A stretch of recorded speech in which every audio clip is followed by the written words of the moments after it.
నమస్తే welcome to Disha TV. Congress party senior నాయకురాలు ప్రియాంక గాంధీ తొలిసారిగా ప్రత్యక్ష ఎన్నికల్లో పోటీ చేసిన సంగతి తెలిసిందే.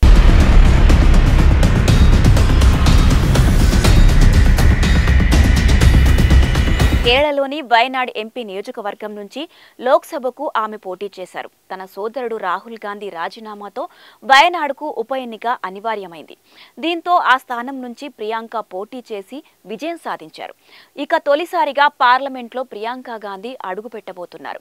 అలాగే దక్షిణాది నుంచి ప్రాతినిధ్యం వహించిన గాంధీ కుటుంబంలోని మూడో వ్యక్తిగా గుర్తింపు పొందారు. ఇదివరకు ఇందిరాగాంధీ, రాహుల్ గాంధీ ఇక్కడి నుంచి ప్రాతినిధ్యం వహించారు. అంతేకాదు ఒకేసారి ముగ్గురు గాంధీ కుటుంబ సభ్యులు చట్టసభల్లో ఉంటారు. ఇప్పటికే సోనియా గాంధీ రాజ్యసభ సభ్యురాలుగా ఉన్నారు. రాహుల్ లోక్సభ సభ్యుడు. ఇక ఇప్పుడు ప్రియాంక గెలవడం వల్ల ఆ కుటుంబం నుంచి మూడో వ్యక్తిగా కానున్నారు.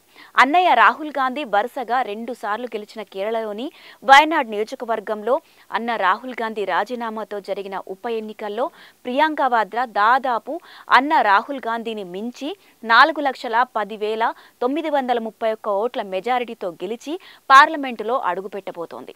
తొలిసారిగా ప్రత్యక్ష ఎన్నికల్లో పోటీ చేసి గెలిచిన ప్రియాంక వాద్రాకు ఇక డైరెక్ట్గా ప్రధానమంత్రి నరేంద్ర మోడీ, హోంమంత్రి అమిత్ షాను టార్గెట్ చేయనుంది. ఓవైపు రాహుల్ గాంధీ, మరోవైపు ప్రియాంక గాంధీ వాద్రాతో భారతీయ జనతా పార్టీకి పార్లమెంట్లో తిప్పలు తప్పవంటున్నారు కాంగ్రెస్ నేతలు. గతంలో ఎన్నికల ప్రచారంతో బీజేపీ సర్కార్ను టార్గెట్ చేసిన ప్రియాంక గాంధీ ఇక పార్లమెంటులో జూనియర్ గాంధీ, ఇందిరాగాంధీలా రెచ్చిపోతుందని చెబుతున్నారు ఆ పార్టీ నేతలు.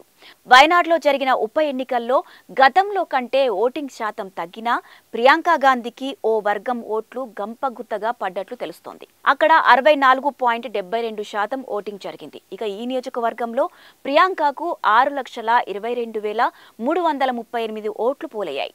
మరోవైపు లెఫ్ట్ డెమోక్రటిక్ ఫ్రంట్ నుంచి సత్యం మెకోరీకి 2,11,407 ఓట్లు సాధించారు.